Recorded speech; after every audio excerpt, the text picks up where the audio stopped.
noticias piratas, noticias de ayer, extra, extra, noticias de ayer, extra, extra. Bienvenidos a Ojo con los ¿Qué es esto? Le Última puse un televisor tecnología. de última tecnología. No sé qué va a Esto lo aparecer usan ahí. en la NASA para sus experimentos espaciales. Estamos haciendo diversos experimentos mediáticos. No solo eso, sino que hay nuevo... Tenemos todo nuevo. Hasta yo estoy como nuevo. Estoy yendo al gimnasio. Mis músculos están cada vez mejor. Espectacular. Esto es Ojo con los Medios. 4161 Avia Yala, y a partir de hoy, a través de la radio Causachum Coca en Cochabamba, le damos la más cordial bienvenida a los radioescuchas, a los usuarios de la Causachum en la yachta. Qué lindo salir en la yachta. Hoy amanecí en la yachta, le voy a contar. ¿Y cómo amaneció? ¿Bien? Espectacular, espectacular, y me vine para acá tranquilo. Tardé nada más que 657 horas, pero bien. Bueno, pasa. ¿Mucho tránsito? No, mucho tránsito, no, pero... En Viaja- fin. Un viajando abrazo tranquilo. entonces, y a los quienes nos sintonizan también en La Paz y el Alto a través del 4161. Volvemos a salir en la radio también. Algún día voy a cumplir mi sueño de hacer un programa de radio entre las 12 de la noche y las 4 de la mañana. Así como una especie de Dolina. Sí, de Alejandro la noche. Dolina en Argentina, uno de esos Un te escucho, personajes. sí. ¿Qué vamos a tratar hoy en Ojo con los Medios? Este programa que inauguramos hoy para la radio, pero ya hace ¿cuánto? ¿Una semana? ¿Dos? ¿Cuánto hace? Esta es la tercera semana. Tercer semana en el AVE, ya no sé ni de dónde estoy parado. Empezamos el lunes 5 de mayo. Le dimos a los gringolandis para que tengan la semana pasada. Vamos a repetir los especiales que hicimos sobre la injerencia de Estados Unidos en Bolivia en este último tramo de 3 o 4 años y lo que está sucediendo en la embajada gringolandis, porque hay elecciones, hay un plan conspirativo que se está llevando adelante desde la US Embassy, como en todos los países donde no le gusta el gobierno a gringolandis, y nosotros hicimos 3 especiales muy fuertes con mucha información. Y quiero que lo repitamos de acá a las Sí. elecciones un par de veces, doctor. Hay que repetirlo porque ha tenido su repercusión. Hubo una persona que me paró por la calle, Miguel me dijo... Y hizo... Me dijo, ¿cómo? No, le dieron a los gringos por arriba, por abajo, por el costado y por el medio, me dijo. Ah, y estamos saliendo también los fines de semana en el Avia Yala. Esto es un lío. Ya nos vamos a poner de acuerdo con los O sea que horarios. nos van Bueno, a soportar los 7 días de la semana. un ratito nomás, un ratito. Ya vamos a dar los horarios, pipí, cucú, todo, para que nos puedan sintonizar en el canal y en la radio. Bien, y hoy tenemos mucho material también. Para no ser menos, pasan cosas, porque si decimos, hay una campaña... No tengo las lucecitas en las cámaras y no sé cuál me está... Parezco ya Mirta Legrand. Chiquita les cámara. Usted siempre la 1, Vio, yo ya soy... Ahí el se doctor prende. va, el comandante Salario No, en pero la ahí se prende, 1. pero ahí no está, ¿ves? Ahí Ahí se se prende. prende. Bien, somos ya como Yo en la esa 3 con gente que Víctor. sale en la televisión y somos re simpáticos cuando nos enfocan la cámara y cuando se apagan las puteadas. ¡Ah! ¿Viste? Así somos y por suerte, por eso, si me apagan la luz se me complica. Y empiezo a ser como soy de verdad y no el payaso que hago cuando se prende la lucecita. Bien, Venezuela.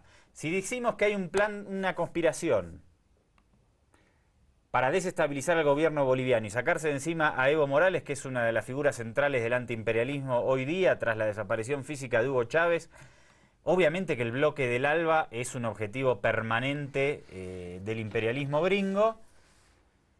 Y Venezuela, ya saben ustedes la situación que está viviendo desde febrero, hace un par de meses, y no se detiene esta especie de golpe suave, de golpe lento, de golpe a mecha lenta, denomínelo como usted quiera, que aparte es lo que le hicieron a Víctor Yanukovych en Ucrania, que le metieron una candela de desestabilización durante 6 años, hasta que al final, claro, la gente no aguanta más.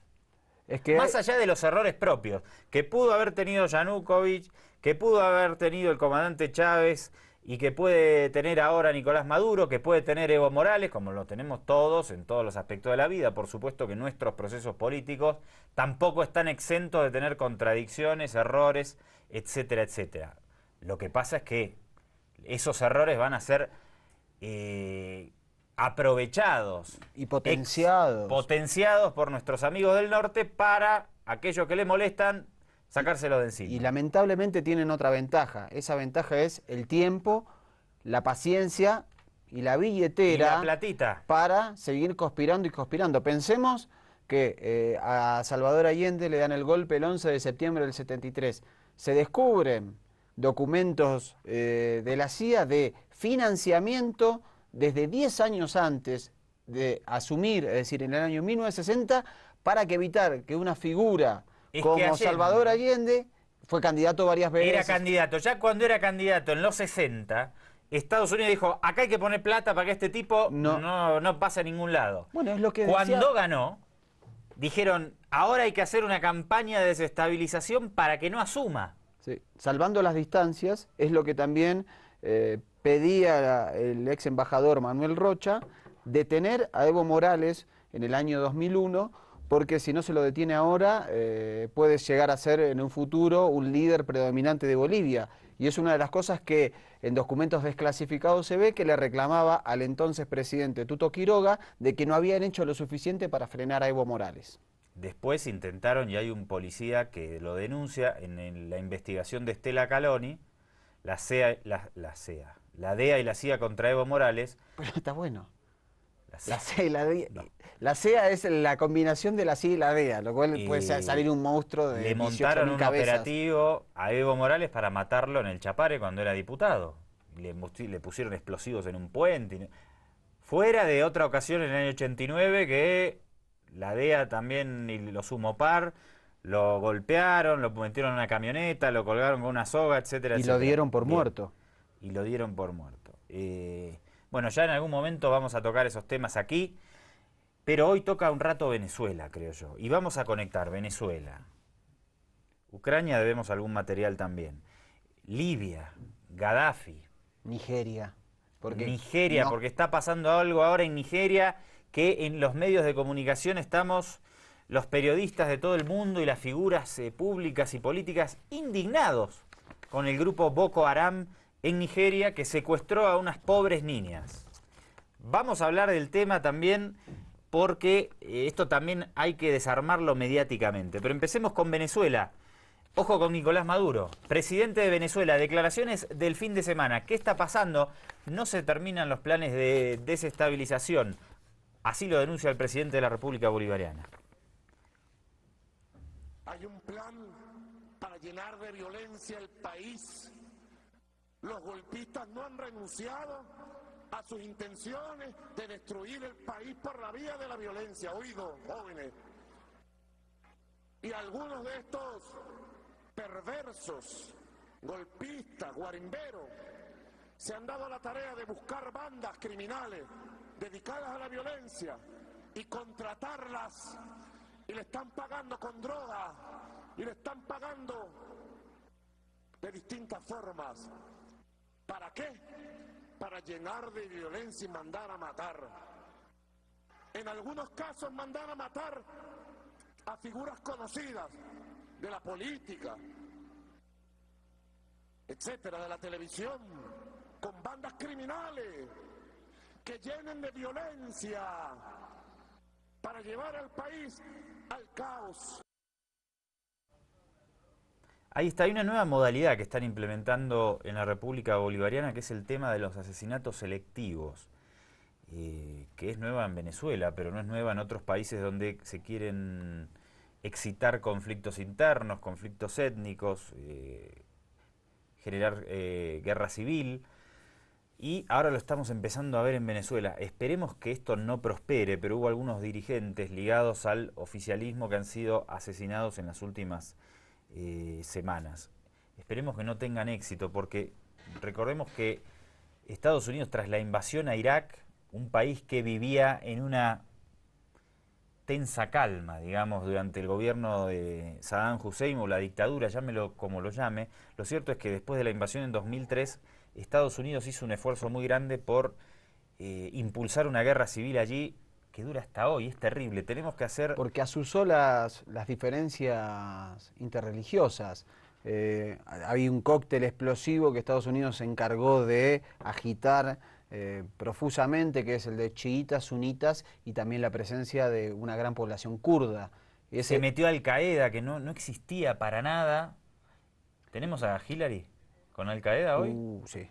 Es un testimonio de hace 2 años, exactamente 2 años atrás, cuando era secretaria de Estado, y lo que dice, a veces yo creo que los políticos se olvidan de la dimensión de sus palabras, porque dice algo muy, muy pesado. Fíjate que desde que se lanza la invasión a Irak, termina habiendo un conflicto étnico interreligioso muy fuerte. Aparte de eso está el ingreso de Al Qaeda, con una ola de atentados terroristas, también el establecimiento de autodenominados estados islámicos en algunas partes del país. Eso fue en el 2003, 2004, 2005, 2006, 2007 y en realidad sigue hasta ahora, porque hay atentados todos los días. El otro día nada más aparecía uno. Pero Para después... las elecciones que hubo hace poquito de orden municipal, hubo una serie de atentados tremendos. Eso lo hicieron para sacarse de encima a Saddam Hussein. Claro, después se excitan los conflictos para generar caos y no los pueden controlar. Después dijeron, ahora vamos por Gaddafi, en Libia. Y se aliaron a Al Qaeda en Libia para derrocar a Gaddafi. Y ahora se meten y se alían con Al Qaeda para derrocar a Bashar al-Assad en Siria. Está todo relacionado. Y Libia, a mí lo que más me extraña es... Estados Unidos tiene un discurso vinculado a el mundo occidental, la democracia, los derechos individuales, etcétera, etcétera. Casualmente, obviamente que esos países tienen tienen o petróleo o tienen algún valor geopolítico en ese mapa. Pero ataca países que si uno se pone a mirar su estilo de vida, su forma de gobierno, quizás son mucho más parecidos al mundo occidental que al propio mundo árabe, porque Qatar, Arabia Saudita, Bahrein, son en muchos casos petromonarquías absolutistas, pero como Estados Unidos tiene una alianza muy férrea con ellos, ahí no importa el tema democracia. Así es. Bueno, y Libia, el país... el presidente Evo Morales siempre denuncia esto. Las nuevas estrategias de ir a un país, generar conflictos internos, guerra civil... Y después decir, bueno, tenemos que intervenir porque estos salvajes se están matando. Exactamente. ¿No? Entonces, primero supuestamente Bin Laden era el enemigo número 1, hicieron una operación en Pakistán, lo mataron, el ataque a las torres, ok. Pero un par de años después comenzaron a aliarse con Al Qaeda. Y ya... Entonces lo introdujeron en Irak. Los Bush eran amigos, muy amigos de la familia Bin Laden. Después, de nuevo lo mismo, y lo repito, se aliaron con Al Qaeda para sacar a Gaddafi en Libia, se aliaron, ahora están aliados en Siria. Vamos a repasar por favor, una declaración de Hillary Clinton. ¿De cuándo es? ¿Cuándo era secretaria de Estado? Sí, la declaración se remite a 2 años atrás. 2 años atrás, cuando era canciller del amigo Barack Obama. Ahora Hillary quiere ser presidenta, pero a confesión de partes, relevo de pruebas sobre un tema.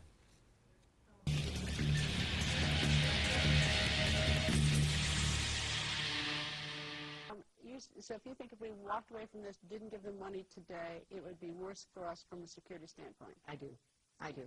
We're building a relationship that just did not exist. I said in our last trip when you were with me that we had a huge trust deficit, in part because the United States had, to be fair, we had helped to create the problem we're now fighting. How? Because when the Soviet Union invaded Afghanistan, we had this brilliant idea that we were going to come to Pakistan and create a force of mujahideen, equip them with Stinger missiles and everything else to go after the Soviets inside Afghanistan. And we were successful. The Soviets left Afghanistan, and then we said, great, goodbye, leaving these trained people who were fanatical in Afghanistan and Pakistan, leaving them well armed, creating a mess, frankly, that at the time we didn't really recognize. We were just so happy to see the Soviet Union fall, and we thought, okay. Ahí estamos. ¿Qué decía Hillary? Que yo decía confesión de partes, relevo de prueba. Decía, nosotros fuimos los que creamos a... Porque la pusimos en su idioma madre, en inglés. Sí, no? Lamentable esa declaración no tiene traducción. No importa, la hacemos nosotros ahora. Lo que decía Hillary Clinton es que para oponerse a los soviéticos que estaban en Afganistán, lo que se hizo fue una alianza, una creación que fue con los mujahidines y milicianos. De esta manera Hillary Clinton dice, nosotros fuimos los que creamos a Al Qaeda porque fue muy útil para nuestro enfrentamiento durante la Guerra Fría con los soviéticos. Y después hace una aceptación del monstruo que ellos mismos crearon, que después ellos fueron los que terminaron atacando o enfrentándose a Estados Unidos en distintos países en Oriente Medio. Es decir, nuestra creación se nos vino en contra. Estaba acá repasando online estos... cómo refleja la prensa el caso de las niñas secuestradas de Boko Haram. Ahora lo vamos a poner, por favor, lo vamos a pedir en un minutito. ¿Qué pasa en definitiva? Volvemos a repasar. Un grupo de niñas, un centenar, 2 centenares, poco más, poco menos, son secuestradas por un grupo radical islámico. Lo que va a terminar develando el análisis, que no sale obviamente en los medios de comunicación hegemónicos, es que estos grupos extremistas están siendo indirectamente avalados por las potencias occidentales, que cuando se metieron en la guerra de Libia, apoyando a los grupos ligados a Al Qaeda, son extremistas islámicos iguales y ligados con Boko Haram. Entonces las potencias occidentales y Michelle Obama, que hoy pide a gritos que liberen a nuestras niñas, en realidad indirectamente las armas se las dieron ellos. Sí, y aparte en una zona muy conflictiva. Esto está ocurriendo en Nigeria, el país más poblado de África, con 170 millones de habitantes, en la zona conocida como África del Sahel, que va de punta a punta y es la zona que divide al Sahara de África subsahariana. Ocupa países como Mauritania, Mali, Etiopía, Eritrea. Y ahora vamos a dar los detalles de esto, que lo hacemos gracias al análisis del compañero Ahamu Baraka. Pero primero, señor director, a ver si a pantalla completa podemos ver un clipcito con, claro, las víctimas. Un video corto de Boko Haram y las madres que son quienes sufren los secuestros de sus hijas, obviamente. A ver. Boko Haram reivindica la autoría del secuestro de más de 200 niñas en Nigeria. En un vídeo, el líder de la milicia islámica dijo que las venderán en un mercado y amenazó con nuevos ataques. Unas reivindicaciones que han añadido más angustia a las familias después de los testimonios de varias niñas que lograron huir y que aseguran que las secuestradas son violadas varias veces al día. Los familiares acusan al gobierno de no estar haciendo nada.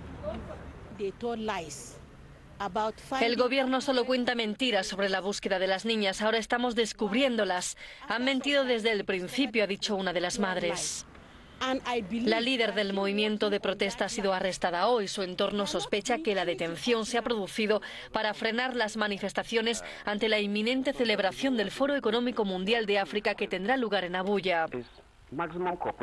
El presidente de Nigeria dijo este fin de semana que su gobierno desconoce el paradero de las escolares y ha negado que esté negociando. La repercusión mediática del caso del secuestro, obviamente nadie dice que es Estados Unidos, Francia e Inglaterra quienes apoyaron a estos grupos para sacarse de encima a Gaddafi. En Libia no es el mismo grupo, pero indirectamente están ligados. Vamos a leer ahora parte entonces del relato y del análisis que hace Ahamu Baraka.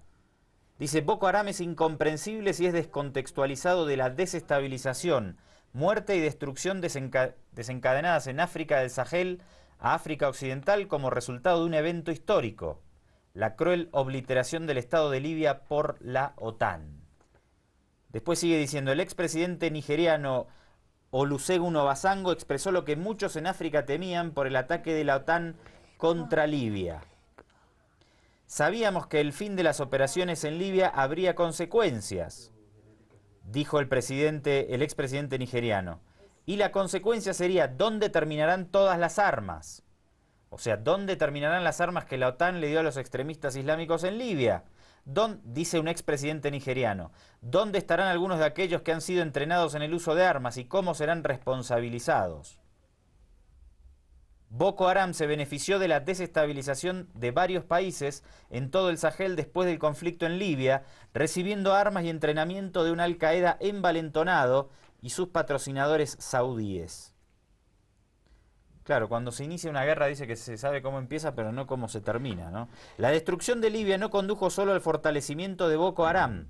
también condujo a la transferencia de armas de Libia a Siria, en violación del derecho internacional, para derrocar a al-Assad. Esto terminó por aumentar la capacidad militar de islamistas derechistas salafistas en una media docena de países y en la preparación del terreno para el efecto boomerang del aniversario del 11 de septiembre, que llevó a la muerte, bueno, esto ya es otro tema, ¿no?, del embajador de Estados Unidos en Libia y de otros 3 ciudadanos estadounidenses. Los republicanos en la Cámara de Representantes votaron la semana pasada al fin formar un comité de 12 miembros para investigar el ataque en Bengasi. Bueno, ¿algo más de esta nota, doctor? No, después da cuenta de que, por eso vincula Boko Haram con Bengasi. Bengasi fue hace un año donde de manera bastante inesperada un comando de Al-Qaeda atacó la sede de la embajada, mató al embajador y a 3 miembros más y se empezaron a filtrar situaciones de mucha negligencia en cuanto a la defensa de ese lugar, en cómo fue el ataque, en quiénes atacaron. Y los republicanos lo que están buscando ahora es minar la candidatura de Hillary Clinton, justamente, porque ella era en ese momento secretaria de Estado y afirman que hay cosas que no se entienden de esa situación. Pero estamos mezclando muchas cosas. Ahora metimos lo de Bengasi.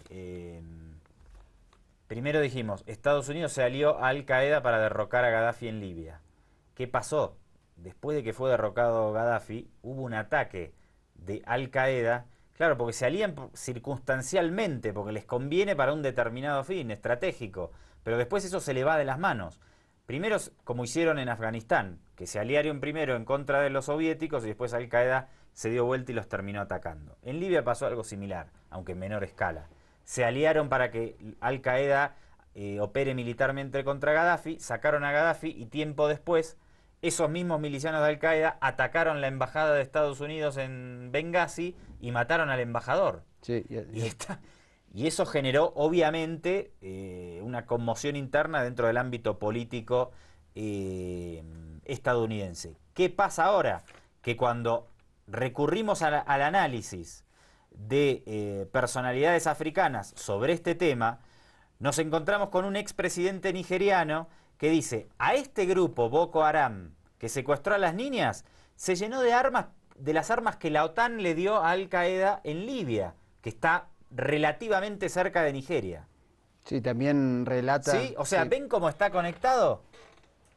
Entonces, veíamos a Michelle Obama diciendo, liberen a nuestras niñas, y hay que decirle, querida Michelle, esas niñas que fueron secuestradas por Boko Haram, este grupo de extremistas islámicos tiene las armas que vos, que la OTAN, que Estados Unidos y los países europeos le dieron a los extremistas cuando necesitaron derrocar a Gaddafi en Libia. Y esos son arsenales que se van moviendo por esa zona de África y que incluso han llegado a Siria. Está claro, ¿no? La relación. Y obviamente que esto, la CNN no reporta. Esta columna de Ahamu Baraka no la vas a ver en la CNN. Por eso también la importancia de los medios de comunicación para explicarnos qué es lo que está pasando en el mundo sin engañarnos, básicamente. Bueno, ¿por dónde seguimos? Sí, lo que dice además este autor es que los republicanos intentan que Bengasi sea para los demócratas su Irán Contras. Están apelando a desestabilizar a la candidatura de Hillary Clinton. Los demócratas están tratando de parar esta investigación de una comisión especial en el Congreso. Y fíjate cómo lo vamos a ligar con Venezuela. Y te voy a pedir la nota 2. Dijimos, hay una denuncia de nuestros líderes mencionando que se excitan conflictos internos para después justificar intervenciones, ¿no? Entonces vemos una Venezuela desestabilizada, vemos lo que hicieron en Libia, vemos lo que pasa en Nigeria. ¿Qué dicen ahora de Nigeria? Que Estados Unidos y algunas potencias occidentales van a ayudar, van a intervenir para liberar a estas niñas. O sea, finalmente es la excusa que encuentran para intervenir otra vez, lo harán de manera más abierta o menos, pero para aumentar su injerencia en África y de esa manera cuestionar el liderazgo que está llevando y la influencia que está teniendo en África China, que es la gran potencia que ahora compite con Estados Unidos. Entonces, desestabilizan y quieren hacer intervención. El papel de los medios de comunicación en esto. En Venezuela desestabilizan y fíjate quién va a pedir la intervención. La vimos a Michelle Obama indignada con las niñas en Nigeria, ¿no? Entonces, uy, qué grave la situación, Michelle Obama está indignada, todos estamos indignados, está bien, tienen que venir la sociedad civilizada a intervenir. Ahora quieren hacer lo mismo en Venezuela. Crearon, impulsaron, excitaron un conflicto interno en la República Bolivariana, obviamente no en el mismo tenor, pero tiene su gravedad, y no van a faltar las voces que aparecen difundidas por los medios de comunicación hegemónicos diciendo que intervengan en Venezuela. Vamos a ver a escuchar más bien una declaración de María Conchita Alonso, cantante, ¿no? Venezolana. Cantante cubano o venezolana. Las dos nacionalidades. A ver, vamos a escuchar, fíjate, en esta cuestión que decimos, desestabilización y pedidos de intervención humanitaria. A ver qué dice María Conchita Alonso. Lo que está pasando en Venezuela repercute en toda Latinoamérica y hasta en Estados Unidos. Pero en este momento es muy importante que pasen una sanción a Venezuela. Por mí, que invadan el país. Yo quisiera que Estados Unidos invadiera con balas para sacar a todos esos desgraciados comunistas de Venezuela. Ahí está, la denuncia que hacía en Venezolana de Televisión el programa de Diosdado Cabello, con el mazo dando. Que cada vez que se escuchan, porque no es la primera vez que estos personajes que viven en Miami plantean este tipo de intervenciones abiertas. Hablan de que en Venezuela hay un gobierno autoritario, pero sin embargo cuando tienen que hablar de Venezuela lo que piden es que Estados Unidos se invada, que Estados Unidos haga golpes de Estado, que Estados Unidos se libre de los gobiernos de progresistas en América Latina. Digamos, ahí tenés. Desnudan. Y fíjate que el modus operandi es siempre el mismo. ¡Qué malo que es Saddam Hussein! Tenemos que invadirlo. Vamos y lo invadimos. ¡Qué malo que es Gaddafi! Porque masacró al pueblo de Benghazi, que era otro montaje. Gaddafi es malísimo, entonces tenemos que invadir, y lo bombardearon, se aliaron con Al-Qaeda y lo sacaron a Gaddafi. ¿Cómo masacra al pueblo sirio Bashar al-Assad? Tenemos que intervenir y apoyamos a Al-Qaeda. Generamos una guerra civil, un conflicto interno, miles de muertos, hasta que, a ver si sacan a Bashar al-Assad o no. ¡Qué malo que es Víctor Yanukovych, que es amigo de Rusia en Ucrania! 8 años de guerra de desgaste, político y mediática, hasta que lo sacan. Y se alían con grupos fascistas. Sí, y qué raro que, bueno, salvo en el caso de Siria, en todos esos países sean productores petroleros a gran escala. Qué malo, sigo con el relato, qué malo que es Boko Haram en Nigeria, que secuestra a las niñas. Tenemos que ir a liberar a esas niñas. Entonces vamos e intervenimos en Nigeria. Qué malo que es Nicolás Maduro, que reprime en Venezuela salvajemente a los pobres estudiantes, que ya los vamos a ver en próximos programas, a los pobres estudiantes con lanzamisiles. Entonces tenemos que ir y sacar a Maduro y liberar a Venezuela. Y es siempre la misma película. Y ¿te acordás cuando pasó acá lo de... Ese material lo tenemos que poner también. Lo del Tipnis, ¿no? ¡Qué malo que es Evo Morales! Y un bebé murió en la represión contra los Tipnis, tapa de los periódicos. Y al otro día fuimos a la plaza y vemos carteles con Evo genocida. Entonces van a aprovechar, porque lo quieren hacer también aquí en Bolivia. Van a aprovechar cualquier posibilidad para desestabilizar el gobierno y generar e impulsar un conflicto civil. De hecho, es lo que hicieron en 2008 entre la Media Luna y los sectores occidentales. ¿Y qué punta de lanza que son los medios de comunicación para legitimar estas intervenciones, legitimar estas sanciones, legitimar estos estigmas que hay sobre estos líderes, diciéndole dictadores, opresores? Exactamente. Y eso los medios juegan un rol fundamental porque lo que hacen es instalar una idea y la repetición de esa idea hace que uno termine creyendo que eso es así. Por eso, ojo con los medios. Rafael Correa. cosa es el mercado como amo y otra cosa es el mercado como siervo. La postura del socialismo del siglo XXI es sociedades dominando el mercado, no el mercado dominando sociedades. Y por supuesto que esa entelequia del mercado existen poderes que pueden especular, etcétera, y conscientemente, con acción colectiva, es decir, a través del Estado, hay que controlar esos poderes. ¿Usted cree que es la mano invisible del mercado y oferta y demanda? Hay manos bien visibles, hay poderes muy claros, pero tampoco es cierto. O sea, usted está asumiendo que todo mercado es perfecto. Oiga, no, para nada. ¿sabe? El mercado perfecto se parece a Superman, ninguno de los dos existe. No existe la perfección. Pero... Entonces debe haber control gubernamental para los excesos de mercado, eso es evidente. ¿Y le parece que eso como contrapartida pues tenga una inflación de 25, 28, 32% en Venezuela? Pero ese es otro problema, la inflación. El castigo terrible a los pobres venezolanos. Me está cambiando de argumento. No estamos discutiendo el problema inflacionario, estamos discutiendo los poderes del mercado. Y claro que hay poder del mercado. Y claro que la sociedad tiene el derecho y el deber de controlar esos poderes del mercado. Le insisto, sociedades gobernando los mercados, no mercados gobernando la sociedad. Ese es el gran error del mundo actual. Ese es el gran desafío de la humanidad. El ser humano sobre el capital, sociedades sobre los mercados. ¿Y usted cree que la señora Kirchner, el señor Maduro, van a ser bien recordados, dejando el aparato productivo de sus países como lo están dejando, con ese nivel de inflación, que justamente aqueja a los más pobres, no a los que más tienen dinero, a los más pobres? ¿Cuál sería su evaluación política? Ahí se le dio como líder. Política sobre 10-11. Usted tiene sus prejuicios, ¿no? Lo que acaba de mostrarme son sus prejuicios, porque parece olvidar pues cómo encontraron los Kirchner en Argentina, pues, o no se acuerda el corralito, el colapso de la convertibilidad, el desastre cuando Menem vendió hasta la camisa de la Rúa que con Caballo que colapsó, se olvidaron ya de eso. Es que se han olvidado cómo durante 70 años Venezuela fue el principal productor petrolero del mundo, y toda la plata de la oligarquía venezolana se la llevó a Miami. Se olvidaron de eso. Y vaya pues los informes de la CEPAL. Venezuela en este momento es de los 3 países más equitativos de América Latina, de los que más reduce pobreza, y es el que más cree en la democracia. El segundo se llama Ecuador. Más destruida, una actividad productiva destruida, presidente. O sea, para que Venezuela se reconstruya, van a tener que pasar probablemente el mismo tiempo que ha gobernado Chávez su país. ¿Quién se lo contó eso, Caballo? No, lo veo en los reportes del BID, del Fondo Monetario. ¿Usted le cree al Fondo Monetario todavía? Bueno, por favor, qué ingenuidad. Dígame, ¿cuándo Venezuela ha tenido un aparato productivo? ¿Cuándo ha tenido industria venezolana?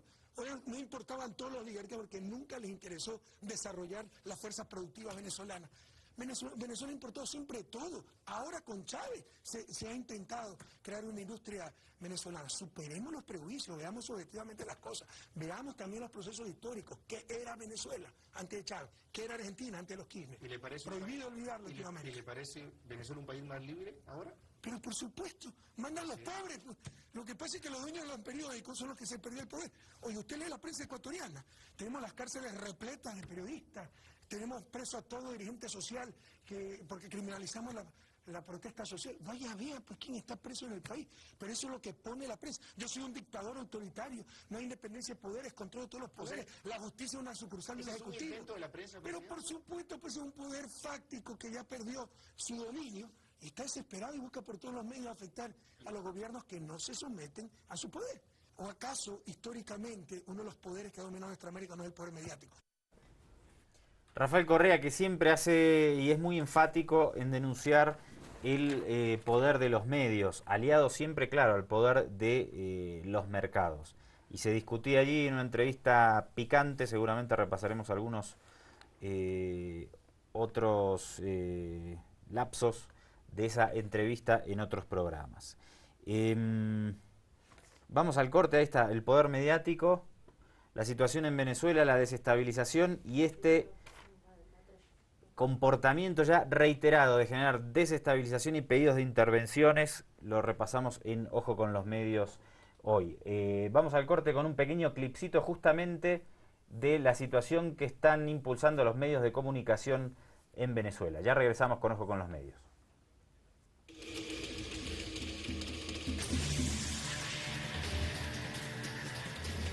yo quisiera que Estados Unidos invadiera con balas para sacar a todos esos desgraciados comunistas de Venezuela. Desgraciados comunistas de Venezuela. Este señor Maduro es un títere de La Habana. Él es el que está recibiendo el libreto y las direcciones de Raúl Castro y de los cubanos. Lo mejor que se le puede decir a Nicolás Maduro es que es un asesino, un dictador, y las tropas cubanas que están en Venezuela, posiblemente hasta 60.000 tropas. La cuota 905 es detenida porque entre estas la cuota 905 es detenida porque la cuota 905 es detenida porque entre estas la cuota 905 es detenida porque entre estas la cuota 905. Nuestro modelo de libertad y democracia inspira a la gente. Tenemos que defenderlos cuando son amenazados, especialmente cuando son amenazados en nuestro patio trasero.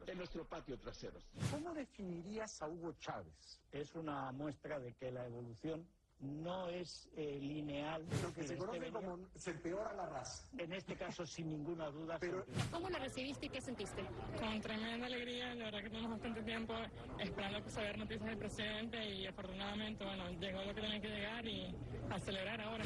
Sería como una justicia divina porque se buscó todo este karma, buscó odio, buscó segregar a la gente, buscó dividirlas.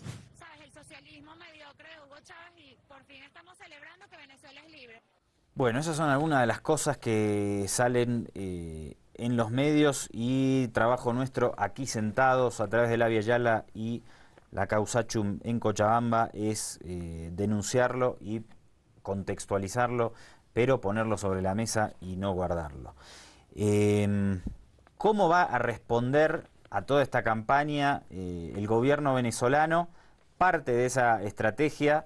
Ya vimos que el presidente Maduro hizo una denuncia de que la desestabilización continúa el fin de semana y sobre el tema reporta el compañero Marco Salgado para la cadena iraní Hispan TV desde Caracas.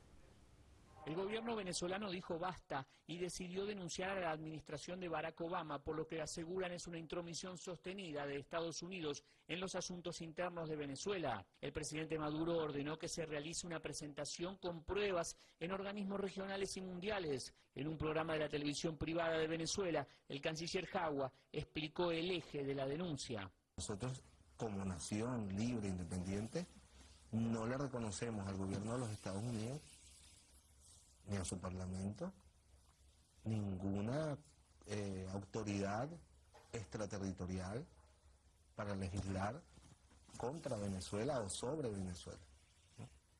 Y tampoco está en el marco del derecho internacional el tema de las sanciones unilaterales de cada uno de los países. Para el gobierno de Maduro son insostenibles las declaraciones del secretario de Estado de los Estados Unidos, John Kerry, y su subordinada, Roberta Jacobson, sobre la supuesta falta de libertades públicas en Venezuela. En Caracas, muchos opinan que este ataque verbal no es casual.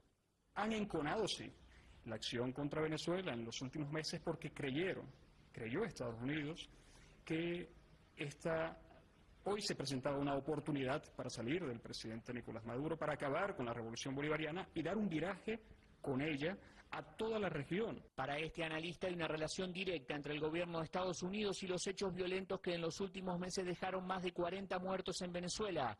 Dice que se trata de un plan coordinado con un objetivo específico. Declaraciones del Departamento de Estado, acciones terroristas secundadas por los vandálicos acá, medios internacionales actuando a la par de esta situación y creando las condiciones para buscar generar una opinión pública mundial contraria y justificar la intervención en Venezuela. Esta semana se realizará en Quito, Ecuador, la reunión ordinaria del Consejo Político de la UNASUR. Ese será el primer ámbito donde Venezuela llevará su denuncia contra los Estados Unidos, un reclamo de no injerencia que luego repetirá ante la Organización de Estados Americanos, la Comunidad de Estados Latinoamericanos y Caribeños y las Naciones Unidas. Marco Salgado, Hispan TV, Caracas. Bueno, y de paso también va a haber, no sé si esta semana o un poco más adelante, porque sigue el lobby del senador Marco Rubio, el poderoso senador republicano y ultraconservador estadounidense, para impulsar sanciones contra Venezuela. Entonces no sé si esta semana habrá novedades o no, pero seguramente harán su showcito en Washington nuevamente. Sí, la semana pasada contábamos que... Con transmisión de CNN en vivo y en directo. Claro, la teníamos a Roberta Jacobson en la Comisión de Relaciones Exteriores del Senado, discutiendo con Marco Rubio justamente sobre el tenor de estas sanciones. Marco Rubio salió a decir que esto tiene que ser una causa nacional, que tiene que incluir a los dos partidos, republicano y demócrata, y que el gobierno de Barack Obama tiene que endurecerse y terminar de dar el golpe o el zarpazo contra el gobierno bolivariano. Está haciéndose lobby justamente para que lo más pronto posible el Congreso de los Estados Unidos dé sanciones concretas.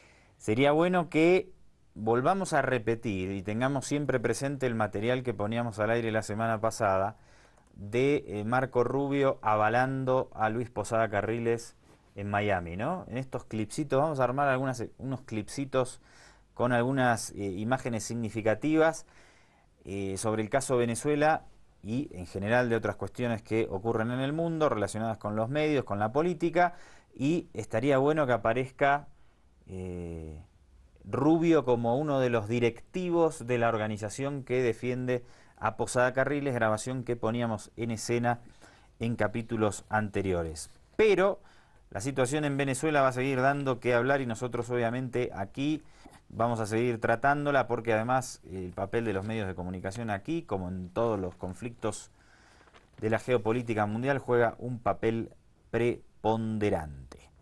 Y la amplificación que hacen además de esas situaciones, digamos, las amplifican de tal manera con la cual, es lo que mencionábamos al principio del programa, sobre los muertos, los asesinados en Venezuela.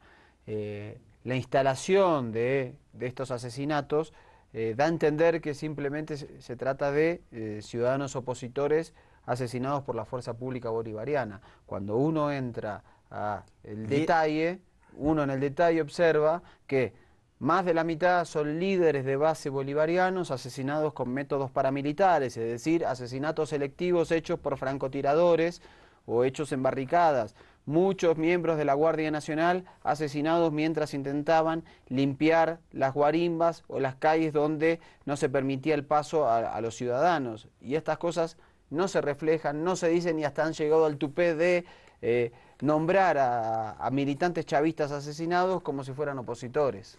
Y eso también lo vamos a estar repasando, porque vos seguramente si ves muchos canales de televisión y tenés que verlos, y está bien que los veas porque tenemos que informarnos desde todos lados, pero recibís ese bombardeo permanente de que la represión chavista generó más de 40 muertos, cuando, como decías, doctor, y como lo decía también parte del reporte desde Venezuela, gran parte de esos muertos en realidad son de las filas bolivarianas. Ese análisis mediático y esas mentiras también las vamos a estar poniendo en escena aquí en Ojo con los Medios en próximas entregas. ¿Tenemos por ahí Ojo con los diarios? Hay un... Porque esta semana también hay que hablar de Colombia. Exactamente. ¿Sí? Exactamente. En Colombia se vienen elecciones dentro de una semana, elecciones presidenciales. El actual presidente Juan Manuel Santos busca su reelección. Y además la campaña se ha cerrado porque han comenzado a votar en el exterior, porque ahí también existe el voto consular. Están habilitados para votar casi 500.000 de personas fuera del país al candidato presidente Santos y al candidato de Uribe, quien es el que está disputándole la presidencia, y esta semana, estos últimos días, se han estado pegando duro, muy duro, entre Santos y Uribe. A ver, ojo con los diarios. ¿Qué tenemos en portada?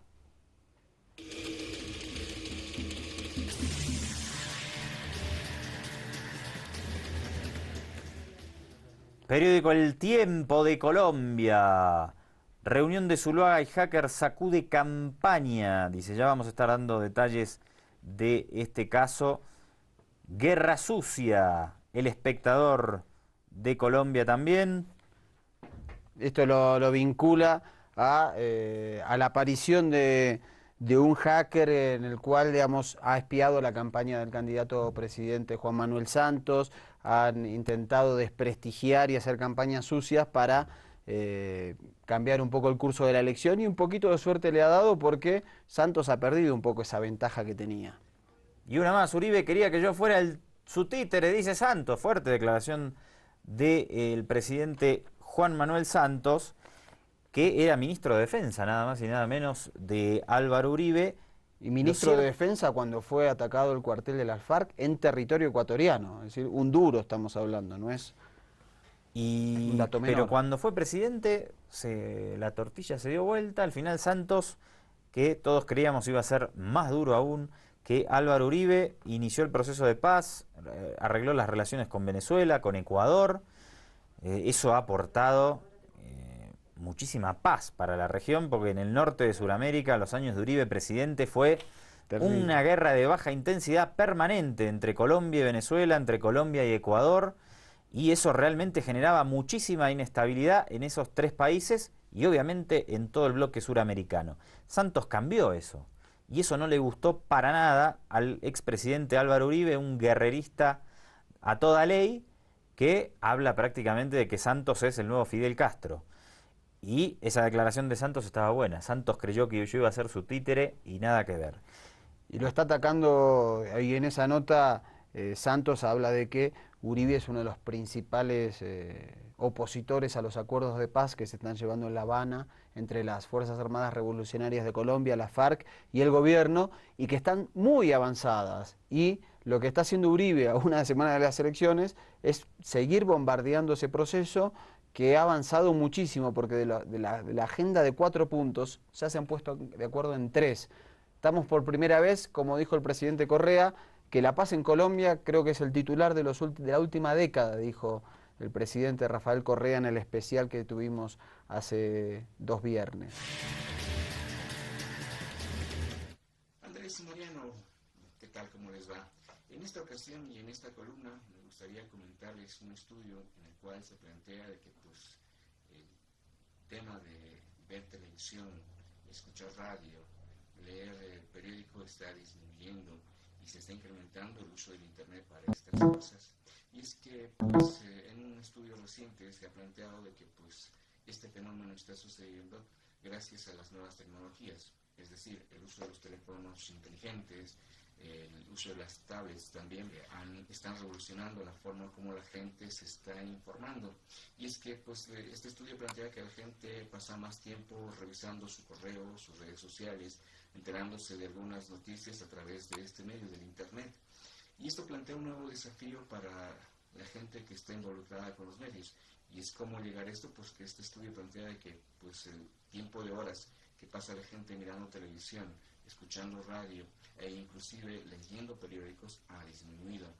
Y este es un fenómeno que pues se está desarrollando en todos los países que tienen la facilidad de Internet. Y esto viene a propósito también para pasarle un par de datos que he estado averiguando. Por ejemplo, qué países son los que más tweets realizan o tuitean en el Twitter, como usted lo menciona, Andrés, en algún momento. Y le paso esta listita que pues en mi tarea pude conseguir. En primer lugar está Yakarta, en Indonesia. Le sigue Nueva York. En tercer lugar está Sao Paulo. En cuarto lugar, Kuala Lumpur. En quinto lugar, París. En sexto lugar, Estambul. Le sigue Londres, Río de Janeiro, Chicago y Madrid. Es interesante notar que 2 ciudades latinoamericanas son las que más tuitean, que son Sao Paulo y Río de Janeiro. Para ojo con los medios, Lord Anthony. A ver, usted, igual que yo, siempre quiso ser futbolista. Obviamente, yo soy el número 1 entre los futbolistas fracasados. A mí me parece que este señor que vamos a ver ahora en un ratito es como nosotros. Un futbolista frustrado que de repente vio la oportunidad de ser por unos segundos héroe de su equipo. Casi lo paga con su vida, pero... ¿Con su vida? Sí, va a ver en un momento de la osadía que hizo en un estadio de fútbol del Brasil, lo lleva a que después sea prácticamente linchado. Exactamente. No, estaba buscando un sinónimo porque linchar era como mucho, pero demostró además de sus dotes como como futbolista frustrado, también sus dotes como atleta. Puede ser tranquilamente correr una maratón. O A ver, los 100 metros. Mire, ya me está cansando usted. Quiero ver las imágenes, quiero escuchar lo que pasó. A ver, veamos y después seguimos charlando. Vamos a verlo. ¿A dónde es? Esto es en Brasil. ¡Brasil! ¡O más grande do mundo! ¡Avanti! ¿No lo tenemos? ¿Qué me dicen? Me hacen señas. Ojo con el zapping. Nota número 2, por favor.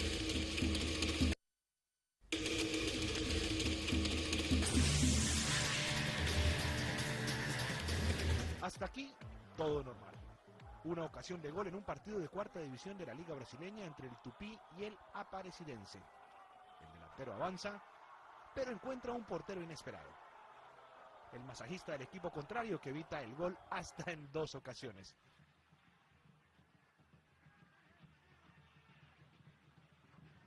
Tras su hazaña, el imprevisto guardameta huye de la ira de los jugadores.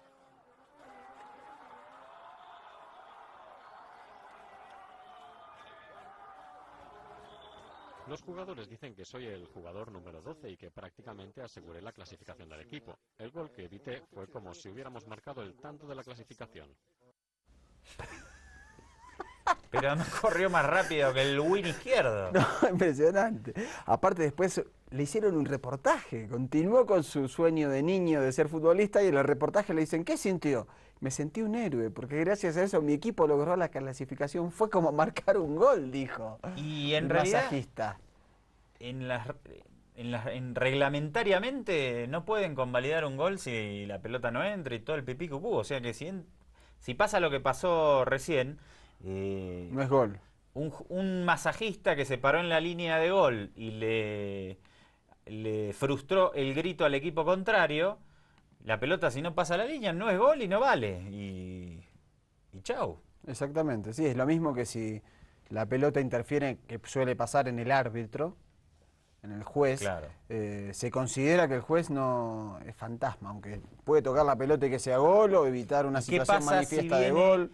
Está bien, si alguien se mete un hincha, evita que haya un gol, no vale, está bien. Pero ¿qué pasa si entra el hincha y hace un gol?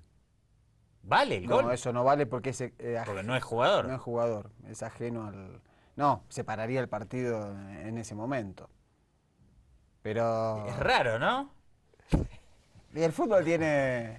Los reglamentos hay que acondicionarlos. Veo que ahora quieren incorporar la tecnología para definir los llamados goles fantasmas, esos que no se sabe si pican en la línea adentro. ¿Y qué va a pasar? ¿En el Mundial va a haber...? Sí, solamente con esa jugada van a parar y van a utilizar la tecnología. Por primera vez, Por ¿no? primera vez, que se usa en el rugby. En el rugby sí se usa esa tecnología para definir cuando hay try o no hay. En el tenis, cuando hay una pelota que no se sabe dónde picó y el jugador pide, no sé qué aparato, ¿cómo se llama? Sí, el ojo de halcón. El ojo de halcón y...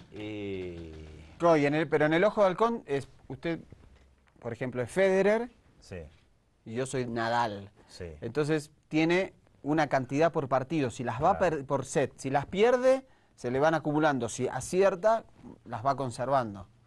Porque y hay si no, muchas veces que el árbitro se equivoca. Claro, sí. Pero pasa que no es en todos los torneos, son en los torneos grandes en general. Excelente. Vamos entonces, hecha esta digresión, con la columna de nuestro querido amigo Lord Anthony. A ver, ¿por qué oscuros caminos nos va a llevar durante la emisión de Ojo con los Medios de hoy? ¡Avante, Mr. Principal!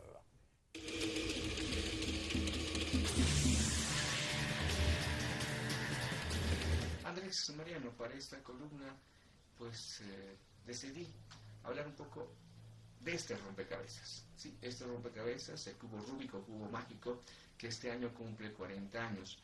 Fue creado por Hendrik Rubik, un arquitecto que intentaba explicar la geometría tridimensional a sus alumnos allá en 1974. En ese momento fue la perfecta interacción entre ciencia y juego, ya que pues, se hizo tan popular que pues, se dice que se requiere solo 20 movimientos para resolverlo. Yo llevo como 50 y no lo consigo todavía.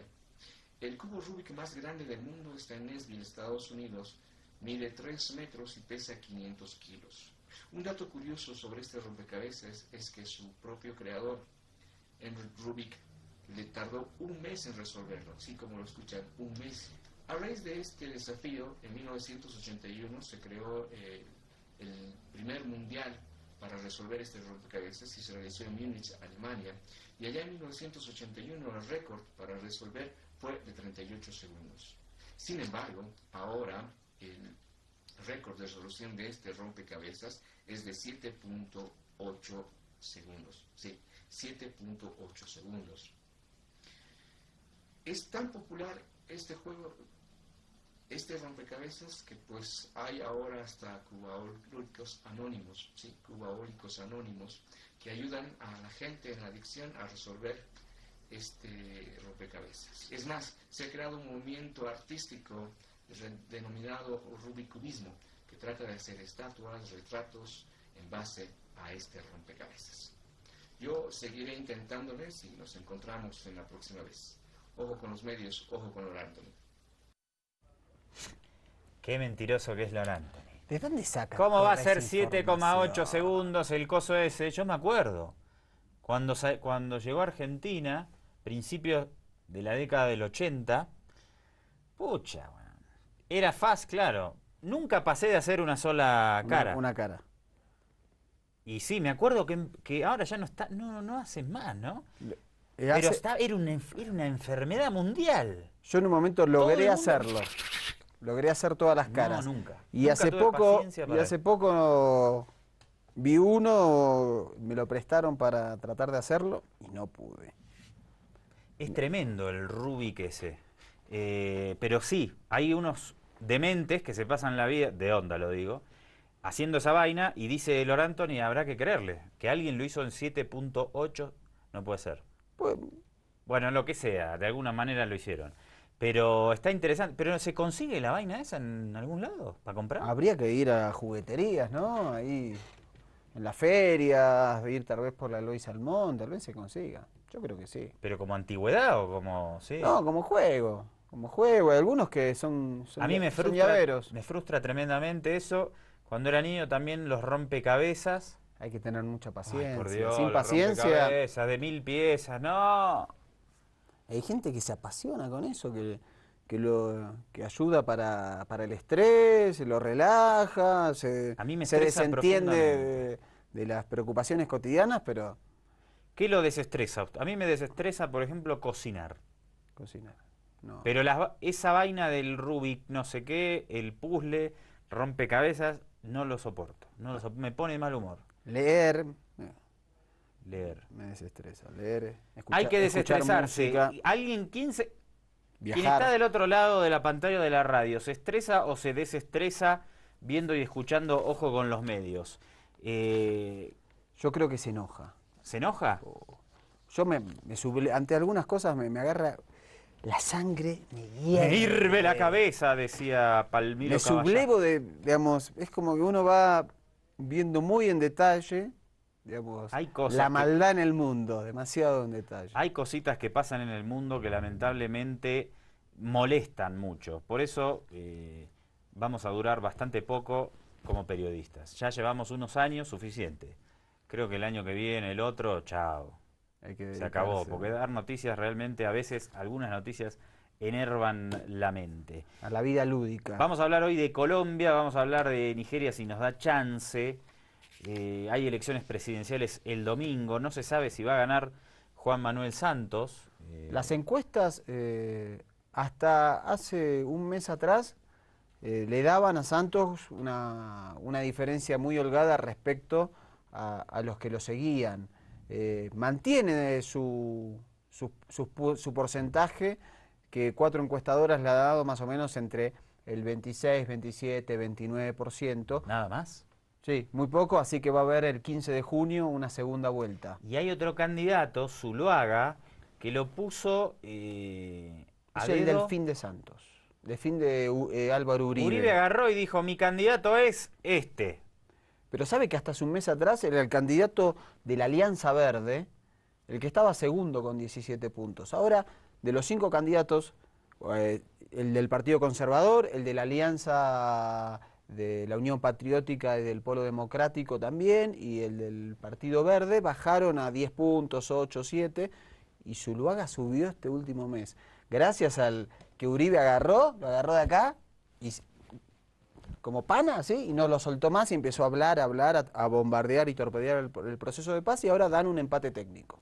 Cuac, cuac, cuac. ¿Quién ganará el domingo en Colombia? ¿Juan Manuel Santos o el amigo Zuluaga? Quilosá. Empecemos por repasar parte de la información, por favor, señor director, la nota número 7, pero además, ¿qué pasa? Hay una guerra sucia, estalló un escándalo de escuchas telefónicas. Póngame un poco en contexto de esto. Creo que la historia de las campañas políticas de los últimos 30 años en Colombia han sido muy complicadas y la campaña sucia estuvo a la orden del día. Esta vez volvió a ser una de las más sucias de la historia. Uribe intenta torpedear el proceso de paz. Considera que si el proceso de paz fracasa, Santos no gana. Entonces, ¿qué pasó?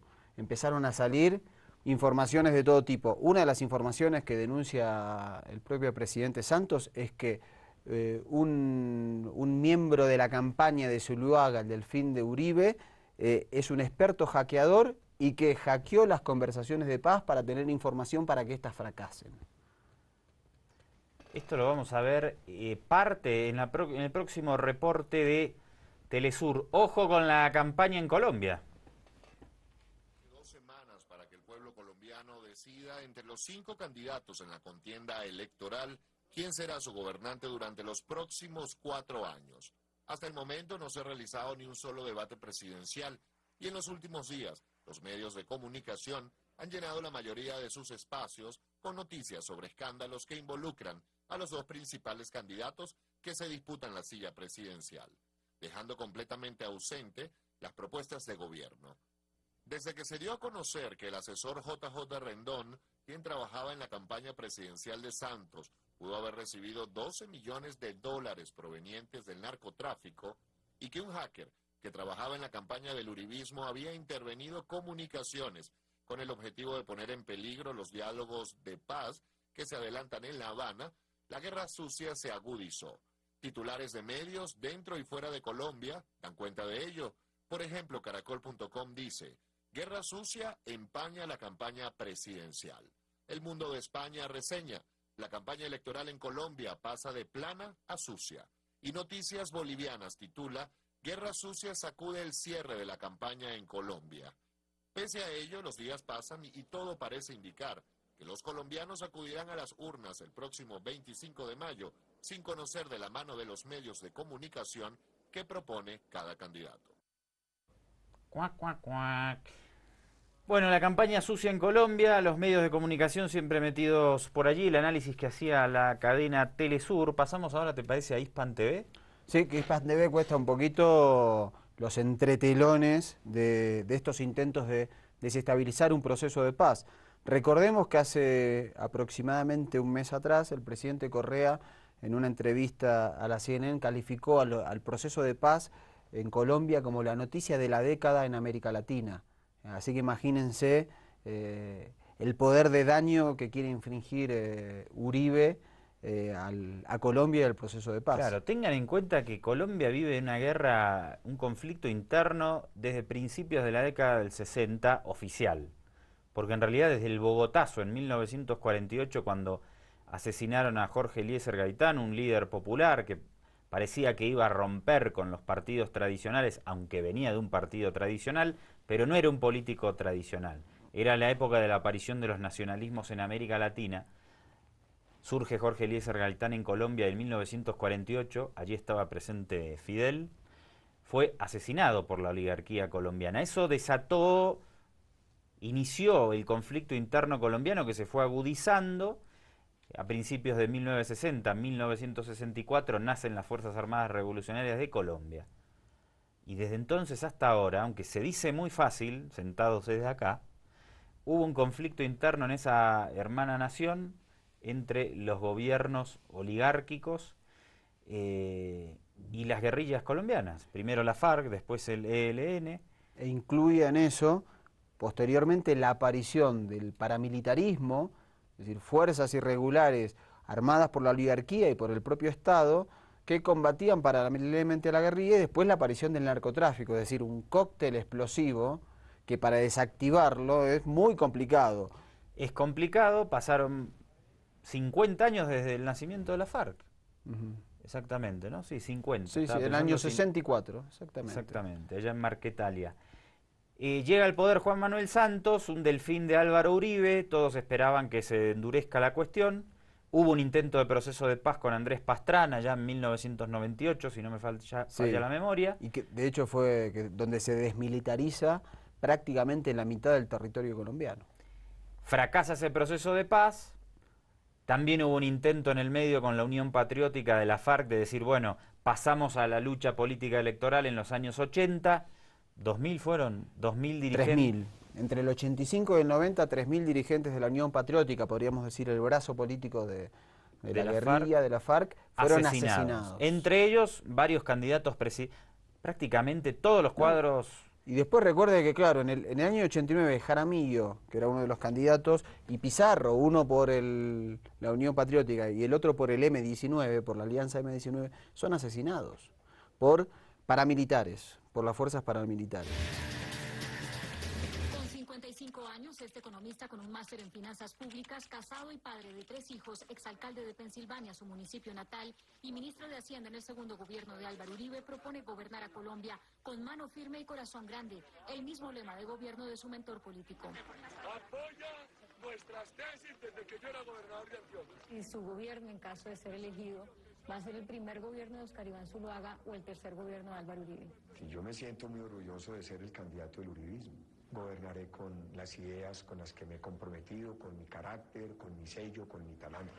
El presidente Uribe es un muy buen apoyo y más estando desde el Congreso de la República. Todos queremos la paz. Su principal tema de campaña es contra la manera como se lleva a cabo el actual proceso de paz, pero dice que si es elegido lo mantendría con condiciones. No acepto cabecillas en el Congreso ni en cualquier cargo de elección para lograr la paz. Mi condición es que tiene que haber un cese de toda acción criminal. Eso es lo que nosotros hemos dicho, sea la paz, pero no a cualquier precio. ¿Por qué a Óscar Iván Zuluaga como presidente sí le tiene que funcionar un proceso que termine en cárcel para los guerrilleros? Con reducción de penas. ¿Cuándo? Estamos hablando, yo puedo abrir el debate, 6, 8 años. El otro cambio que se vería en su eventual mandato es en las relaciones con Venezuela. La guerrilla sigue en Venezuela y Venezuela sigue protegiendo. Me parece que es terrible. ¿Pero usted se metería a Venezuela con No, por supuesto que no. ¿Qué haría? Pues exigirle que Venezuela entonces combata el terrorismo. Dios nos libre y guarde de un nuevo Uribe en la presidencia de Colombia. De onda, esperemos que la región norte del subcontinente suramericano pueda seguir en esta relativa calma que vivió en los últimos años bajo la presidencia de Juan Manuel Santos, en contraposición con lo que sucedió durante el uribismo, que era, lo comentábamos en la emisión anterior, una situación de tensión muy alta y continua. Quien se refirió al candidato Zuluaga y a la situación en Colombia es nada más y nada menos que Jaime Bailey. Jaime Bailey. Que lo trató a Santos un poquito mal. ¿Por qué no invitamos a Jaime Bailey a ser parte de Ojo con los Medios? Mira, va a ser parte. Yo le aseguro que va a ser parte durante... No, pero en la mesa. Ah, en la mesa. ¿Se imagina lo que puede ser esto? Sería divertido. Sería divertido, ¿no? Sería muy divertido porque... La verdad que hay que reconocerle a Jaime Bailey que en su postura cavernícola, que tiene ideológicamente, contrariamente a la del escritor Mario Vargas Llosa, tiene una forma muy atractiva de decirlo, muy interesante, es provocador, entonces genera como una mueca, un gesto cuando lo escuchamos. Genera audiencia, es hábil para generar audiencia. Y usted, me gustaría saber cuánta gente ve el show de Jaime Bailey en Miami. ¿En qué cadena lo hace? Ahí creo que en Fox. ¿No lo hace en Fox? No debe ser o en Telemundo. No podemos ser ojo con los medios y no saber para qué cadena, porque va cambiando. Bailey a veces trabaja en Lima, a veces trabaja en Miami. Y hace es itinerante, digamos, su mesa de entrevistados habitualmente. Depende a quién entreviste, va cambiando de zona geográfica. A ver cómo lo trata a Juan Manuel Santos, el amigo Jaime Bailey de la vecina hermana del Perú, pero haciendo el programa desde Miami.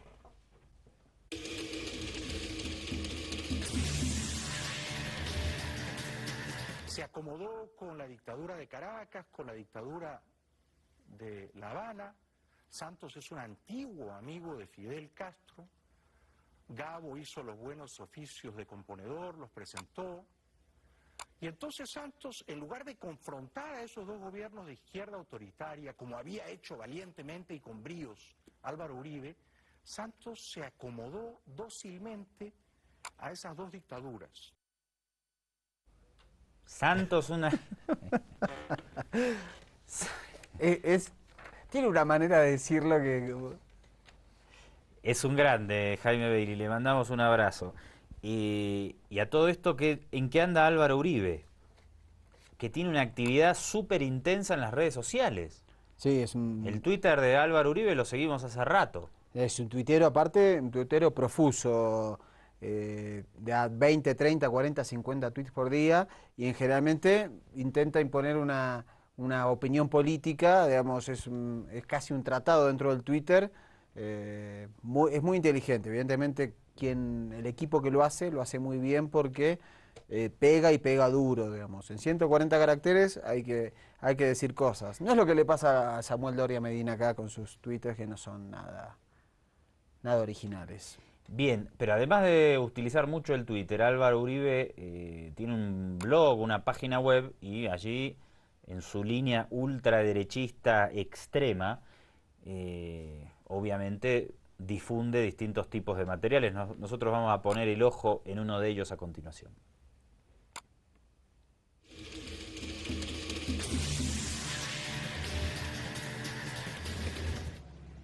Yo no estoy detrás de las protestas de Venezuela. Yo estoy de frente contra la dictadura castrochavista, contra la tiranía castrochavista de Venezuela, que es socia de la terrorista FARC.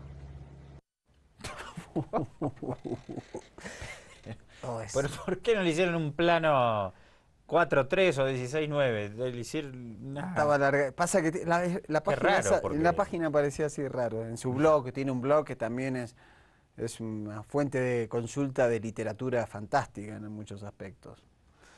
Bueno, vamos ahora sí entonces a Uribe y el Twitter.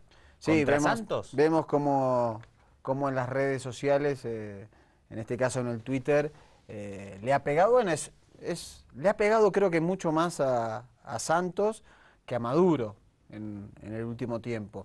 El Twitter de Álvaro Uribe se caracterizó por pegarle al comandante Hugo Chávez y a la revolución bolivariana profusamente, pero en el último tiempo Santos ha ocupado el puesto número 1 y no es santo de su devoción. Perdón el chiste. Valga, haga así sabemos que tenemos que reír.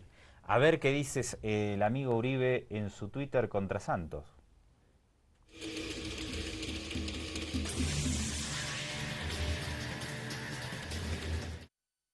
Álvaro Uribe Vélez, resumen de esta mañana. Óscar Iván Zuluaga no le entregará el país al terrorismo de la FARC como pretende el presidente Santos. Otro más. Presidente Santos abusa del montaje que hizo contra Zuluaga. Anunció video para que le escucharan propaganda de entrega del país a FARC. Bueno, ¿quién puede pensar? Después vamos a comentar eso. Mire, esto es la campaña de Óscar Zuluaga no entregará el país a la FARC. Creo en el hombre que defenderá a los que nos defienden, que son nuestros soldados, dice Zuluaga. Está diciendo que a quién hay que defender, a los soldados. Con el emblema creo. Bueno, a ver si aparece alguno más por allí. Ahí está la foto de Óscar Iván Zuluaga.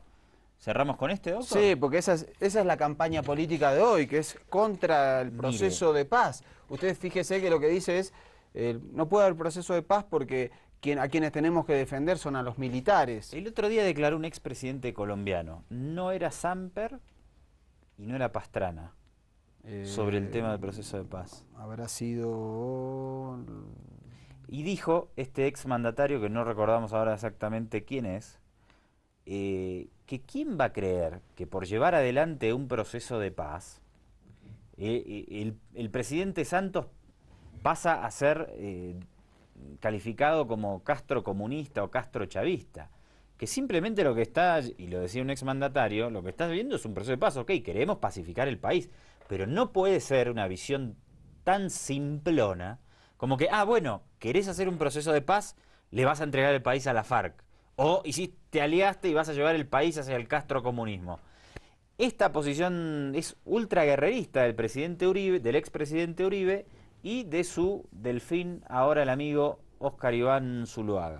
Recordemos que en el año 2006, uno de los escándalos en América Latina y en Colombia fue el escándalo de la llamada parapolítica. Es decir, 60 legisladores, es decir, representantes del Congreso colombiano, estamos hablando 60 sobre un total de 268, fíjese el número, la mayoría uribista, al igual que gobernadores, concejales y representantes políticos, fueron acusados de ser cómplices del paramilitarismo, de fomentarlo, de incitarlo. El paramilitarismo generó 4 millones de desplazamientos entre los campesinos en Colombia.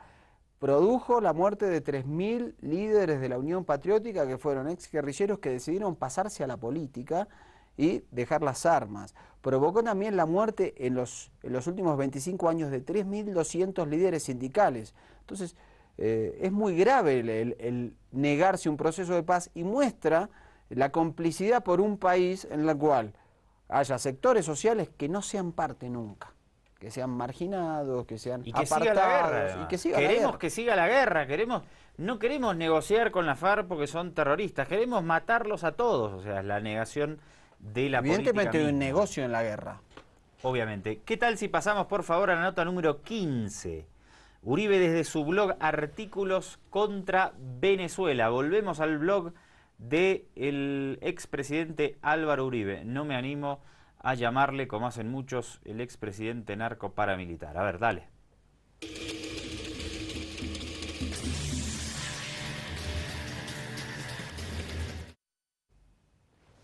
Ahí está el blog de Álvaro Uribe.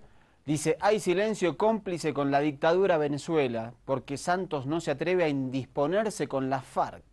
Esto dice el blog de Álvaro Uribe Vélez. Sigue combinando a Venezuela con la FARC. Son notas que publica de otros autores, ¿no? O Sí. del mismo. No, en Venezuela acabarán con la economía, los medios de comunicación y pisotearon... Acabaron, dice, no acabarán. Pisotearon los valores democráticos. Son parte del equipo de prensa del Centro Democrático, que es su partido. Después dice, Venezuela es una dictadura todavía con votos. Dice Álvaro Uribe, que tiene muy buenas relaciones con el amigo Capriles Radosky o más con Leopoldo López. Creo que más con Leopoldo. Dice, el castrochavismo prolongado por Maduro ha destruido a Venezuela, ya involucrándose en la política interna.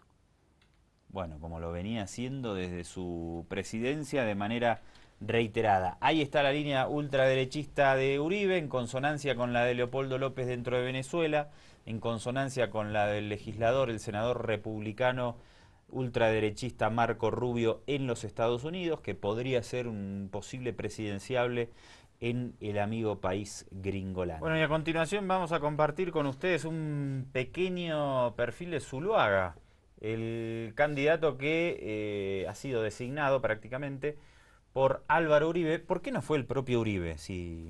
Uribe no puede ser presidente de la República porque la Constitución lo impide. Pero si ya estuvo un turno afuera igual. No, porque sí, hay países que permiten justamente, como Chile, que no hay reelección, pero se puede ser presidente salteando un turno, o Argentina, que hay reelección y después salteando un turno se puede volver a hacer.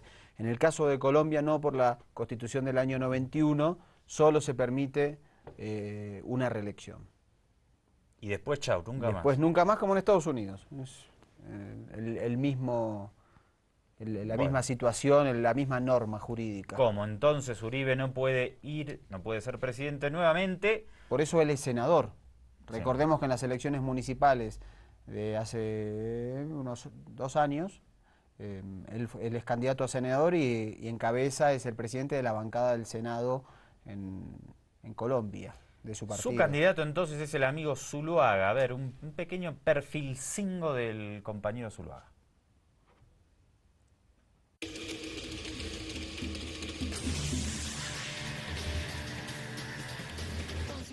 5 años, este economista con un máster en finanzas públicas, casado y padre de 3 hijos, exalcalde de Pensilvania, su municipio natal, y ministro de Hacienda en el segundo gobierno de Álvaro Uribe, propone gobernar a Colombia con mano firme y corazón grande, el mismo lema de gobierno de su mentor político. Apoya nuestras tesis desde que yo era gobernador de Antioquia. Y su gobierno, en caso de ser elegido, ¿va a ser el primer gobierno de Oscar Iván Zuluaga o el tercer gobierno de Álvaro Uribe? Y yo me siento muy orgulloso de ser el candidato del uribismo. Gobernaré con las ideas con las que me he comprometido, con mi carácter, con mi sello, con mi talento. El presidente Uribe es un muy buen apoyo y más estando desde el Congreso de la República. Todos queremos la paz. Su principal tema de campaña es contra la manera como se lleva a cabo el actual proceso de paz, pero dice que si es elegido lo mantendría con condiciones. No acepto cabecillas en el Congreso ni en cualquier cargo de elección para lograr la paz. Mi condición es que tiene que haber un cese de toda acción criminal. Eso es lo que nosotros hemos dicho, sea la paz, pero no a cualquier precio. ¿Por qué a Oscar Iván Zuluaga como presidente sí le tiene que funcionar un proceso que termine en cárcel para los guerrilleros? Con reducción de penas. ¿Cuándo? Estamos hablando... Yo puedo abrir el debate, 6, 8 años. El otro cambio que se vería en su eventual mandato es en las relaciones con Venezuela. La guerrilla sigue en Venezuela y Venezuela sigue protegiendo. Me parece que es terrible. ¿Pero usted se metería a Venezuela con tropas, por supuesto que no. ¿Qué haría? Pues exigirle que Venezuela entonces combata el terrorismo. Dios nos libre y guarde de un nuevo Uribe en la presidencia de Colombia. De onda, esperemos que la región norte del subcontinente suramericano pueda seguir en esta relativa calma que vivió en los últimos años bajo la presidencia de Juan Manuel Santos, en contraposición con lo que sucedió durante el uribismo, que era, lo comentábamos en la emisión anterior, una situación de tensión muy alta y continua. Quien se refirió al candidato Zuluaga y a la situación en Colombia es nada más y nada menos que Jaime Bailey. Jaime Bailey. Que lo trató a Santos un poquito mal. ¿Por qué no invitamos a Jaime Bailey a ser parte de Ojo con los Medios? Mira, va a ser parte. Yo le aseguro que va a ser parte durante... No, pero en la mesa. Ah, en la mesa. ¿Se imagina lo que puede ser esto? Sería divertido. Sería divertido, ¿no? Sería muy divertido porque... La verdad que hay que reconocerle a Jaime Bailey que en su postura cavernícola, que tiene ideológicamente, contrariamente a la del escritor Mario Vargas Llosa, tiene una forma muy atractiva de decirlo, muy interesante, es provocador, entonces genera como una mueca, un gesto cuando lo escuchamos. Genera audiencia, es hábil para generar audiencia. Dice usted, me gustaría saber cuánta gente ve el show de Jaime Bailey en Miami. ¿En qué cadena lo hace? Ahí creo que en Fox. ¿No lo hace en Fox? No podemos Debe ser o en Telemundo. No podemos ser ojo con los medios y no saber para qué cadena, porque va cambiando. Bailey a veces trabaja en Lima, a veces trabaja en Miami.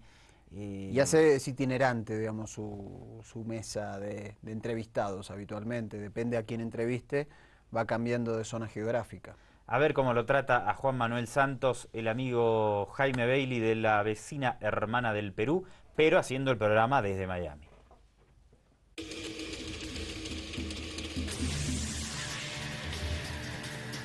Santos es un antiguo amigo de Fidel Castro. Gabo hizo los buenos oficios de componedor, los presentó. Y entonces Santos, en lugar de confrontar a esos dos gobiernos de izquierda autoritaria, como había hecho valientemente y con bríos Álvaro Uribe, Santos se acomodó dócilmente a esas dos dictaduras. Santos tiene una manera de decirlo que... Es un grande, Jaime Bailey, le mandamos un abrazo. Y a todo esto, ¿en qué anda Álvaro Uribe? Que tiene una actividad súper intensa en las redes sociales. Sí, el Twitter de Álvaro Uribe lo seguimos hace rato. Es un tuitero, aparte, un tuitero profuso, de 20, 30, 40, 50 tweets por día, y generalmente intenta imponer una opinión política, digamos, es casi un tratado dentro del Twitter. Es muy inteligente, evidentemente el equipo que lo hace muy bien porque pega y pega duro, digamos. En 140 caracteres hay que decir cosas. No es lo que le pasa a Samuel Doria Medina acá con sus twitters, que no son nada originales. Bien, pero además de utilizar mucho el Twitter, Álvaro Uribe tiene un blog, una página web, y allí, en su línea ultraderechista extrema, obviamente difunde distintos tipos de materiales. Nosotros vamos a poner el ojo en uno de ellos a continuación.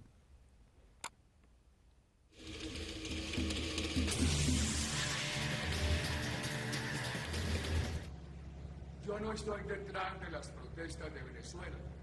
Yo estoy de frente contra la dictadura castrochavista, contra la dictadura castrochavista, contra la tiranía castrochavista de Venezuela, tiranía castrochavista de Venezuela, que es socia de la terrorista FARC. ¿Pero por qué no le hicieron un plano 4-3 o 16-9? Estaba larga. Pasa que la página, porque... la página parecía así raro. En su blog, tiene un blog que también es una fuente de consulta de literatura fantástica en muchos aspectos. Bueno, vamos ahora sí entonces a Uribe y el Twitter. Sí, Santos. vemos como en las redes sociales, en este caso en el Twitter, le ha pegado, bueno, le ha pegado creo que mucho más a Santos que a Maduro en el último tiempo. El Twitter de Álvaro Uribe se caracterizó por pegarle al comandante Hugo Chávez y a la Revolución Bolivariana profusamente, pero en el último tiempo Santos ha ocupado el puesto número 1 y no es santo de su devoción. Perdón el chiste. Valga, haga así sabemos que nos tenemos que reír. A ver qué dices el amigo Uribe en su Twitter contra Santos.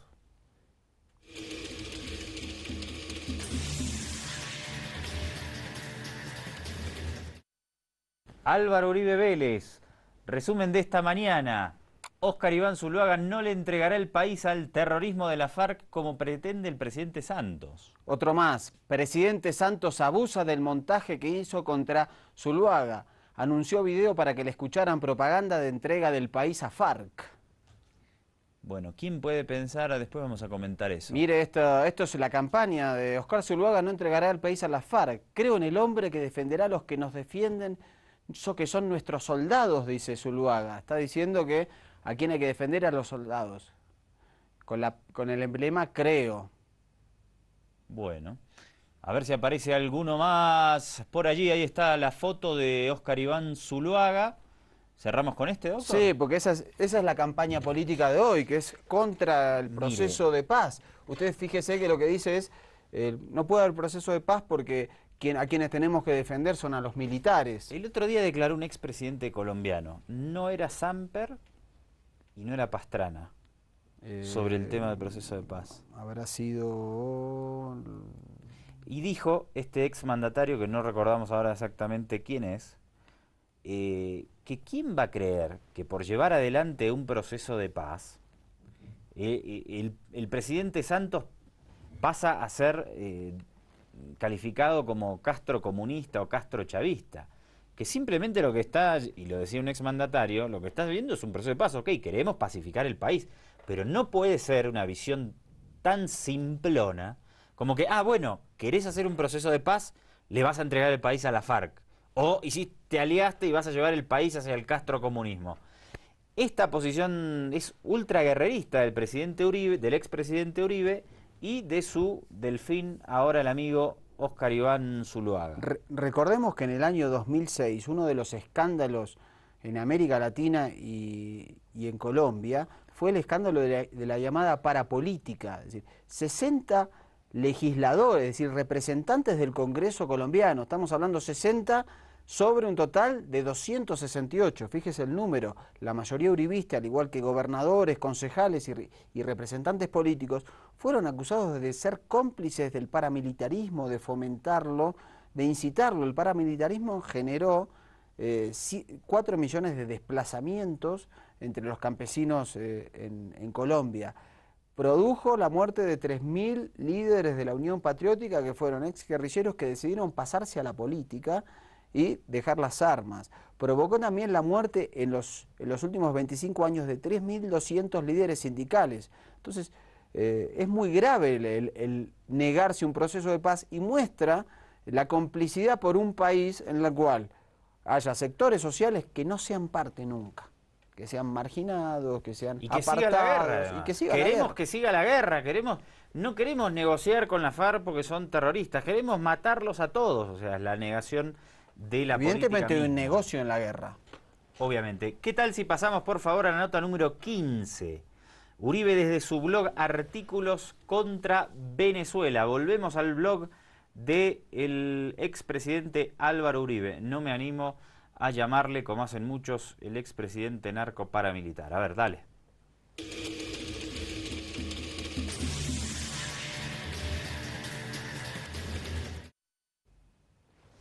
Ahí está el blog de Álvaro Uribe. Dice, hay silencio cómplice con la dictadura Venezuela, porque Santos no se atreve a indisponerse con la FARC. Esto dice el blog de Álvaro Uribe Vélez. Sigue combinando a Venezuela con la FARC. Son notas que publica de otros autores, ¿no? O Sí. del mismo. No, en Venezuela acabarán con la economía, los medios de comunicación y pisotearon los valores democráticos. Son parte del equipo de prensa del Centro Democrático, que es su partido. Después dice, Venezuela es una dictadura todavía con votos. Dice Álvaro Uribe, que tiene muy buenas relaciones con el amigo Capriles Radosky o más con Leopoldo López. Creo que más con Leopoldo. Dice, el castrochavismo prolongado por Maduro ha destruido a Venezuela, ya involucrándose en la política interna. Bueno, como lo venía haciendo desde su presidencia de manera reiterada. Ahí está la línea ultraderechista de Uribe, en consonancia con la de Leopoldo López dentro de Venezuela, en consonancia con la del legislador, el senador republicano ultraderechista Marco Rubio en los Estados Unidos, que podría ser un posible presidenciable en el amigo país Gringolandia. Vamos a ver qué pasa. Tiempo de hacer otro corte. Un cortecito, sí. Y podemos ver otros detallitos de... Ojo con los medios, un editorial le tengo vinculado también a esto, de la dictadura castrochavista. A la vuelta será entonces, si nos siguen acompañando a través del 4161 Avia Yala y de la Causachum Coca en Cocha. Dale.